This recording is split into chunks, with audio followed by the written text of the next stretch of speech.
the objective of session. So there are two basic objectives of today's session. One is to learn how to make mobile learning corners at home for our children. And to understand this, ये समझना ज़रूरी है कि what is the term mobile over here.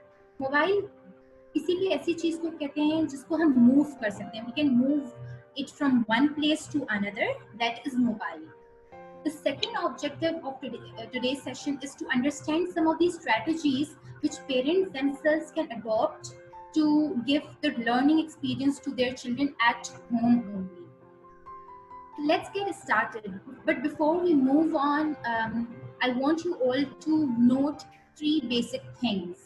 Number one is it will be messy. So it is very important to understand as a parent that messing up is not equal to not learning or not equal to being dirty. It is equal to be creative. ठीक है, तो गंदगी होगी, बच्चे गंदगी करेंगे. We have to understand that ये जो बच्चे कर रहे हैं इससे वो कुछ ना कुछ सीख रहे हैं. Number second thing is that it will be difficult to do. ठीक है, पेरेंट्स बहुत ज़्यादा चाहते हैं कि हमने आज कर लिया बट हमारे बच्चे ने कोई रिस्पॉन्स नहीं किया.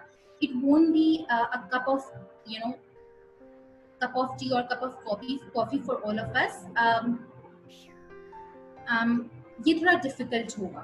बट इसके बाद जो हमें समझने वाली चीज़ है वो ये है कि it will be easier to see that how your children can play with cheap and with very low cost material at home and learn as well. So the number one thing that we all have to do is to gather some boxes. अच्छा, idea ये है कि जब भी हम learning corners या learning space की word सुनते हैं या टर्म्स सुनते हैं तो हम अपने दिमाग के अंदर एक बहुत ही बड़ा स्पेशियस रूम इमेजिन करने लगते हैं जहाँ पर डिफरेंट एरियाज होंगे, lot of material will be furnished और इस तरह के लर्निंग एरियाज हमारे जहन में आते हैं. हाउएवर ये सारी चीज़ें जो है it is not only the things which can help in learning and which can help us to make us children learn at home. तो पहली जो चीज़ हमने करनी है वो ये है कि हमें कुछ बॉक्सेस, हमें कुछ कंटेनर्स कलेक्ट करने हैं. For this, what you can do is collect some very hands-on material at home. हमारे घर पे कार्टन्स वगैरह आते हैं, हमारे घर पे शू बॉक्सेस आते हैं जो कि they are not very spacious but there are some big shoe boxes जिसके अंदर काफ़ी अच्छी जगह होती है. इसके अलावा अगर हम फोटोकॉपियर्स के पास जाएं तो उनके पास फोटोकॉपियर पेपर A4 पेपर के जो बॉक्सेस होते हैं they are also very spacious. और अगर इनमें से कुछ भी ना हो तो then we have these cloth bags जो कि आसानी से घर में अवेलेबल होते हैं और बहुत चीप भी हमें मिलते भी हैं.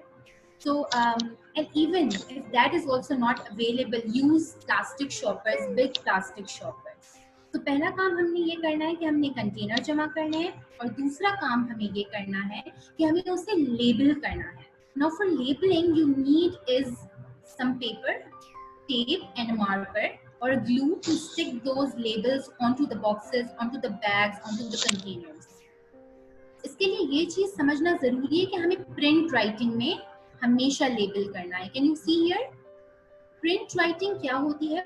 Print writing large separate alphabets होते हैं जो कि बच्चे को इजीली रीडेबल होते हैं, they can easily comprehend the words. जब भी हम लेबलिंग करेंगे एक चीज़ और हमें ध्यान रखनी है वो ये है कि हम लेबलिंग को थोड़ा सा बड़ा रखें ताकि बच्चा उसको पढ़ सके और उसके साथ हम कुछ सिंबल्स एसोसिएट कर सकें. इसके लिए आपको बहुत ज़्यादा प्रिंटिंग की ज़रूरत नहीं है. आप सिंपली फॉर एग्जांपल एक रीडिंग बॉक्स या रीडिंग कंटेनर पर आप एक सिंपली बुक की पिक्चर लगा सकते हैं या सिंपली एक बुक की ड्राइंग कर सकते हैं, which is very simple to do and not very fancy but at the same time can help your child to pre-read. ठीक है, जो बच्चे रीड नहीं कर सकते, सिंबल्स को आइडेंटिफाई नहीं कर सकते, वो उनको रीड कर सकते हैं. तो हम इस तरह के सिंबल्स भी पुट कर सकते हैं and the most important with it is कि हम इसको लेबल वर्ड्स के साथ जरूर करें. There are a lot of boxes, a lot of learning corners जो कि हमारे पास रिसर्चेस में मेंशन होते हैं. Some basics are mentioned here like reading box, numeracy container, language bag, art box, creativity bag. आप कोई भी उसके साथ कंटेनर का नाम अटैच कर सकते हैं बट मेक श्योर करिएगा कि कंटेनर के साथ बैग का नाम ना लिखें या बैग के साथ बॉक्स का नाम ना लिखें. एटलीस्ट जो वोकैबुलरी आप इंट्रोड्यूस करें वो एप्रोप्रिएट हो. इसको करने का मकसद क्या है, क्यों हम इन बैग्स को चूज करें या क्यों हम इन कंटेनर्स को यूज करें, ताकि वी ऑल नो दैट हमारे घर में इतनी स्पेस नहीं होती, और अगर होती भी है तो हमें बहुत ऑड लगता है कि कहीं बॉक्सेस रखे हुए हैं या कहीं शॉपर्स रखी हुई हैं। तो idea is that we can move it from one place to another. हम उसको ड्रॉअर्स में पुट कर सकते हैं, when children want them to play with it, वो निकाल कर उससे प्ले कर लें और फिर वापस से उसको उसी जगह पे रखा जा सके। The third and most important thing is fill in the containers with age appropriate materials. Now, what is age appropriate materials? वो materials जो आपके बच्चों की mental age और physical age के according हो। अगर मेरा बच्चा एडिशन नहीं कर पाता और मैं कोई ऐसा मटेरियल रखूं जो बियॉन्ड एडिशन है, जो मल्टीप्लिकेशन से है या कोई और कॉम्प्लेक्स चीज है, तो वो एज अप्रोप्रिएट नहीं कहलाएगा। ठीक है। दूसरी चीज जो हमें ध्यान रखनी है वो ये है कि before throwing anything in the dustbin, make sure इसको जरूर एनालाइज कर लें कि क्या वो आपके किसी लर्निंग एरिया, लर्निंग कॉर्नर में जा सकती है। And the best place to search those things are your kitchen. Kitchen के अंदर बहुत तरह के बॉक्सेस होते हैं, बहुत तरह के डब्बे होते हैं, बहुत तरह के मटेरियल्स होते हैं जो हम आसानी डस्टबिन में थ्रो कर देते हैं। वेरी सिंपल एग्जांपल इसके, जो हमारे बच्चे आइसक्रीम्स खाते हैं उसके स्टिक्स होती हैं, हम उसको फेंक देते हैं। So we can always watch them and use it as a learning material for our child. तो कुछ एग्जांपल्स मैं आपके साथ शेयर करूंगी कि किस तरह के बॉक्सेस में आप किस तरह की चीजें रख सकते हैं। तो पहला बॉक्स है रीडिंग बॉक्स। आई वुड से कि ये एक सिर्फ लर्निंग एरिया नहीं होना चाहिए, बट रिगार्डलेस कि आप लर्निंग कॉर्नर्स अपने बच्चों को दें घर में या ना दें, रीडिंग कॉर्नर जरूर होना चाहिए। And not only for your child but also your self, because हम सबको पता है कि बच्चे इमिटेशन के साथ सीखते हैं। बच्चे जो हम करते हैं उसको कॉपी करते हैं। तो कोशिश ये करें कि आप जो है वो खुद अपने लिए भी एक रीडिंग शेल्फ रखें, ताकि जब वो आपको देखें तो उससे इंस्पायर होकर खुद भी रीडिंग करें। So yes, so put a reading corner at your home, that is must. The other thing that I would like to share is यहाँ पे सारी चीजें बहुत सिंपल हैं, बहुत easily available हैं। हमारे पास जो मैनुअल्स आते हैं हमारे एसी के साथ, रेफ्रिजरेटर के साथ, इलेक्ट्रॉनिक आइटम्स के साथ, हम उसे फेंक देते हैं। Why do we throw it? वो हमारे बच्चों के लिए एक अच्छा रीडिंग मटेरियल हो सकता है। इसके अलावा जो दूसरी यूनिक चीज है इस फोटो एल्बम्स। हम सबको पता है कि picture exploration is a type of free reading. अगर हमें नहीं पता तो मैं बता दूं कि पिक्चर के बारे में डिस्कस करना या किसी भी बनी हुई चीज के बारे में डिस्कस करना is one of the forms of free reading, जो बच्चे को रीडिंग की तरफ मोटिवेट करती है, रीडिंग की तरफ गाइड कर सकती है। तो अपने ही घरों के अंदर obviously albums are the most popular thing that we have specially for our children, तो उसको जरूर रीडिंग बॉक्स में रखें। And a soft toy. Why is it so? कि कभी कभार बच्चों को रीडिंग से ज्यादा अच्छा तब लगता है जब वो किसी और को सुना रहे होते हैं। So putting the soft toy will give them an opportunity to reenact the story, to renarrate the story to that toy, but learning how to read and how to narrate. The second is discovery and science box. इसके अंदर भी हम बेशुमार चीजें रख सकते हैं। जितनी चीजें मैंने मेंशन की हैं are not only the one things you can put, but there are many more. साथ में जो पिक्चर्स मैंने पुट की हैं, दीज आर द प्रॉम्प्ट्स कि किस तरह के एक्सपेरिमेंट्स आप अपने बच्चों को अपॉर्चुनिटीज प्रोवाइड कर सकते हैं करने की। मैप्स रखना is a very good idea. seashells, leaves, flowers, different type of stones, anything related to nature, related to your child's life which can be explored. It can be even these artificial flowers, put it over here. Uh, इसके अलावा various seeds, हम अगर अपने kitchen में जाएं तो हमें बहुत तरह के सीड्स मिलते हैं, जैसे कि चिया सीड्स हो गए, डिफरेंट दालें हो गई, हम उसको भी पुट कर सकते हैं विद अ मैग्नीफाइंग ग्लास, ताकि वो बच्चे उसको एक्सप्लोर कर सकें। इसके अलावा हम इसके अंदर जो है वो गाइडिंग क्वेश्चंस रख सकते हैं ना। What is guiding question? ये एक बड़ा वर्ड है। सो सिंपल वर्ड्स में अगर मैं एक्सप्लेन करूँ तो कुछ ऐसे छोटे एक्सपेरिमेंट्स या छोटे क्वेश्चंस जो आपके बच्चे को push करें to experiment. So for example, asking a simple question like does a button floats or sinks in water? And what the child has to do next is to experiment and see कि क्या होता है when I put that button or that thing into the water. Next box is literacy box. Literacy box एक ऐसा box होता है जिसके अंदर हम ऐसी अपॉर्चुनिटीज बच्चों को दे रहे होते हैं जिससे वो रीडिंग कर सकें या जिससे वो लैंग्वेज स्किल्स को डेवलप कर सकें। तो ऑब्वियसली इसके अंदर तमाम स्टेशनरी, पेंसिल, पेपर्स आएंगे। Newspapers and calendars are a good way to promote your child's language skills. इसके अलावा जो सबसे ज्यादा इम्पोर्टेंट चीज है यहाँ पर वो है लैंग्वेज गेम्स। यहाँ पर आपको पिक्चर में नजर आ रहा होगा स्लाइड्स के अंदर कि there are different games over here. What these games are pushing your child to is blending, is learn how to make words. So और ये देखें अगर हम तो ये चीज़ें इजीली हमारे घर में अवेलेबल होती हैं. टैग्स हमारे घर में इजीली अवेलेबल होते हैं जो क्लोथ्स पेन होते हैं. उसके ज़रिए हम बहुत सारे गेम्स बना सकते हैं. और इसके लिए मैं आपको सजेस्ट करूँगी कि आप Pinterest पे जाएं और आइडियाज़ को सर्च करें with literacy games for young children और numeracy games for young children, and there will be a lot of games there जो कि आप इजीली बना सकते हैं. Next is numeracy box. चूंकि इसके अंदर बहुत सारी चीजें रिपीटेटिव हैं, विद लिटरेसी बॉक्स में फोकस करना चाहूंगी उन चीजों पर जो उस पर नहीं है. तो इसके अंदर हमारे पास इंची टेप हो गई जो इजीली हमारे घर पर अवेलेबल होती है. ग्रॉसरी रिसीट्स हो गई. हम इम्तियाज जाते हैं, हम डायमंड जाते हैं, वहां से शॉपिंग करके आते हैं, वो लिस्ट को हम फाड़ के फेंक देते हैं एक बार चेक करने के बाद. Put that into child's numeracy corner. What it will do is provide your child with live experiences, with real experiences. इसके अलावा कैलेंडर, न्यूज़पेपर, अगेन कोई स्पेयर चेक बुक, कोई ऐसी चीज़, obviously not your very worthful thing, but ऐसी चीज़ जो खराब हो गई हो या आपकी किसी काम की ना हो. Coins, currencies.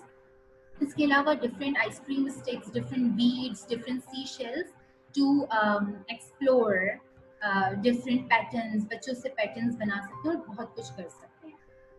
Next is creativity and art box. इसके अंदर तो हम बेशुमार जितनी चाहे उतनी चीज़ें रख सकते हैं. However I have mentioned few with colours, paints, disposable glasses, some pictures even to show कि किस तरह की क्रिएटिविटी वो कर सकते हैं. You can see in the picture बच्चे सिजर यूज कर रहे हैं which is very good for fine motor skills. Painting कर रहे हैं, चीज़ें क्रिएट कर रहे हैं which is the ultimately purpose of this creativity box और creativity corner. Next is pretend play box. अब यहाँ पर जो आइडियाज मैंने पुट किए हैं आर थीमेटिक. ठीक है, एक थीम है डॉक्टर का, एक थीम है जू का, एक थीम है होम का और एक थीम है ग्रोसरी स्टोर का. ये जरूरी नहीं है कि आप ये सारे थीम्स डेवलप करें या यही थीम्स डेवलप करें या आप सिर्फ थीम्स ही डेवलप करें. आप मल्टीपल चीजें इसमें से यूज करके अपने प्रिटेंड बॉक्स के अंदर रख सकते हैं. इसका पर्पस थीम्स को जनरेट करने का ये है कि कभी कभार बच्चों का इंटरेस्ट किसी एक चीज पर बहुत ज्यादा होता है. They like to play with animals, so we want them to give them the animal things, but remember कि हम उनके इंटरेस्ट की चीज को उनकी डिसइंटरेस्टेड चीज के साथ जरूर पेयर अप करें. सो फॉर एग्जाम्पल अगर मैं कहूँ कि बच्चों को डॉक्टर बनना बहुत पसंद है, but he doesn't like to or she doesn't likes to play with animals. So what you can do is pair doctor set and animals together, giving them the opportunity to become or to pretend like animal doctors vets. So this is the pretend play box. इसके हवाले से भी बहुत सारे ideas already internet पर available हैं. However, you can search Pinterest and Google as a great tools to give you the ideas. Next the fourth important point, जब आपने बॉक्सेस गैदर कर लिए, उसके अंदर चीजें पुट कर दी, आपने जो है वो बच्चे के आगे उसको रखना है एंड लेट देम प्ले. अब इसके अंदर 2-3 पॉइंट्स हैं जो कि बहुत ज्यादा इंपॉर्टेंट है. Number 1 is your involvement is very much important. Remember कि बहुत सारी चीजें बच्चों के पास ऐसी होती है जिसका वर्थ या जिसकी मीनिंग उनको समझ में नहीं आती. तो when you become the part of that play, when you become the part of their own time, तो होता है ये कि आपको अपॉर्चुनिटी मिलती है to model some things like model creativity, model thinking skills and guide their. अब इसके अंदर कुछ चीजें ध्यान रखना जरूरी है. Number 1 is that you have to encourage your child again and again. Encourage them to do new things. Encourage them to take risks during their play. Next is engage your child. अब आप engage कैसे करेंगे? जब हम engagement की बात करते हैं तो 2 तरह की इंगेजमेंट आती है. आप उनके प्ले में कूद जाएं और हर चीज उनको गाइड करके बता देंगे. अच्छा आप डॉक्टर बन रहे हैं, ये आप ले लें, आपका स्टेथोस्कोप है. अच्छा अब हम इससे ये करेंगे, अब ये सिचुएशन अराइज होगी, इसको इस तरह से सॉल्व करेंगे. I would say no, this is not the right way of being involved in your child's play. आपका मकसद जो है वो बच्चे की नॉलेज को एक्सटेंड करना होगा. तो फॉर एग्जाम्पल अगर बच्चा एक कार बना रहा है तो रादर देन टेलिंग कि उसने उस कार के साथ क्या करना है, आप उससे क्वेश्चंस पूछिए कि where are you going to go with this car? Do you think my friends would be able to come into this car और will be able to accommodate in this car? क्या आप चाहेंगे कि इस car में थोड़ी और space हो जाए? अगर यस तो कैसे? ठीक है. So these questions will help them to think. इसके अलावा जो एक बहुत ही इंपॉर्टेंट चीज है इज मॉडलिंग. कभी कभार ऐसा होता है कि बच्चों को कुछ चीज़ों से खेलना बिल्कुल नहीं पसंद होता, so what you can do is model them, not by saying कि अच्छा मुझे देखो मैं इस टॉय के साथ क्या कर रहा हूँ, no, let them play what they are playing and you play what you want them to play. तो आप उनको मॉडल करें, आप डॉक्टर बने, आप बताएं कि आप किस तरीके से कॉन्वर्जेशन करेंगे, किस तरीके से जो है वो सिचुएशंस को हैंडल करेंगे और किस तरीके से उन सिचुएशन से न्यू सिचुएशंस या न्यू सॉल्यूशंस को राइज करेंगे। So this is very important.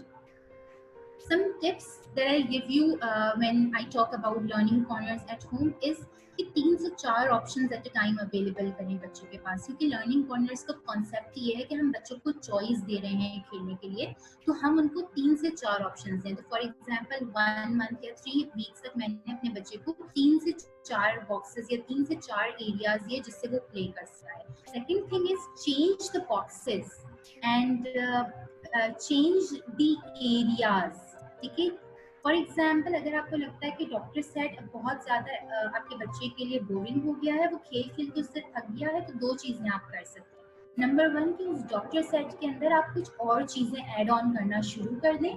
ठीक है, नंबर 2 थिंग इज कि उस इंटायर बॉक्स को हम चेंज कर दें। तो फॉर एग्जाम्पल हम उसको कोई फिजिकल बॉक्स दें या एक्टिविटी बॉक्स दें, या हम उसको कोई वाटर प्ले बॉक्स या बैग जिससे वो डिफरेंट काइंड ऑफ एक्टिविटीज को एक्सप्लोर करता है। स्पेशली मैं कहूंगी कि जब बात आती है लिटरेसी कॉर्नर और न्यूमरेसी कॉर्नर की, तो ये बात ध्यान रखें कि जो गेम्स हम बना रहे होते हैं, जो गेम्स हम डेवलप कर रहे होते हैं, वो विद टाइम बच्चा उसको ओवरकम कर लेता है। वो एक चैलेंज होता है जो कुछ टाइम के अंदर बच्चा उसको ओवरकम कर लेता है, एंड वंस वो बच्चा उसको ओवरकम कर लेता है, उनको कुछ नया चाहिए होता है। तो मेक श्योर ऐसा ना हो, मैंने काफी पेरेंट्स ऐसे देखे हैं जो कहते हैं कि हम बच्चे ने 1 महीने तक तो लर्निंग एरिया से बहुत अच्छे से खेला, बट देन उसका इंटरेस्ट खत्म हो गया, तो अब हम क्या करें। तो you need to refresh it. जिस तरीके से आपको रोजाना एक ही खाना नहीं पसंद, इस तरह से बच्चे को रोजाना एक ही तरह के टॉयज नहीं पसंद, एक ही तरह का मटेरियल नहीं, तो हमेशा उसको रिफ्रेश करें। Third thing is set a routine and some rules. Mona आपा ने ऑलरेडी रूटीन के बारे में एक वीडियो अपलोड किया, उसको जरूर देखें।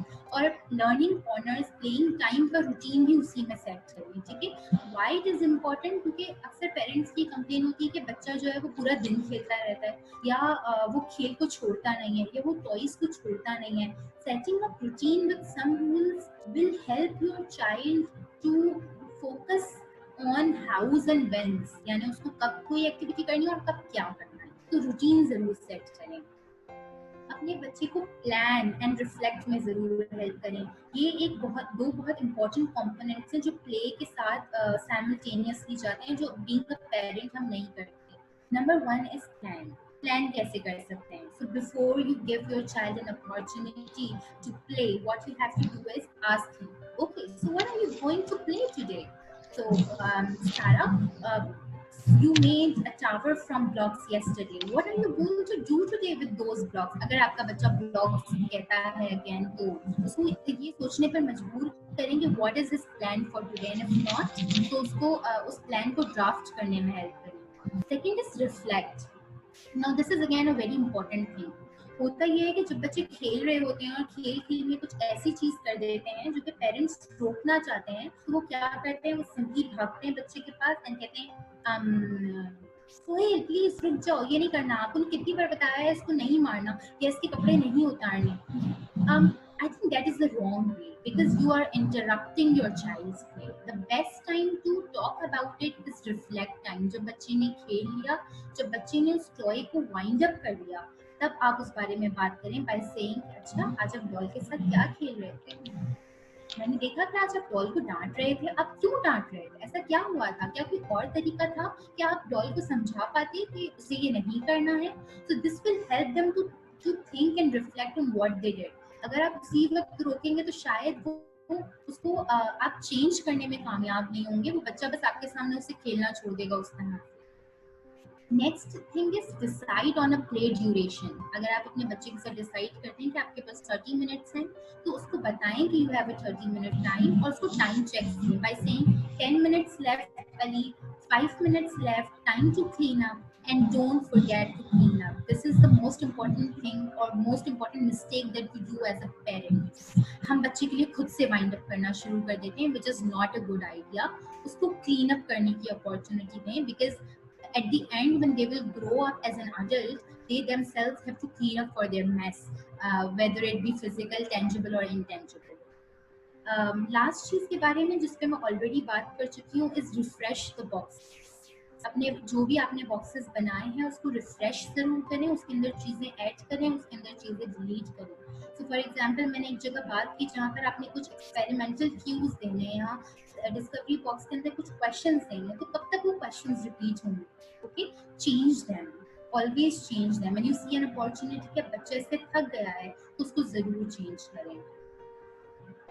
So at the end, I would just like to say that the most overwhelming key to a child's success is the positive involvement of parents, and there is a huge difference between interruption and involvement.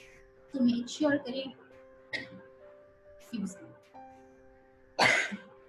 So make sure करें कि आपकी involvement positive हो और वो बच्चे के अंदर खुशी लेकर. So I'm open to questions.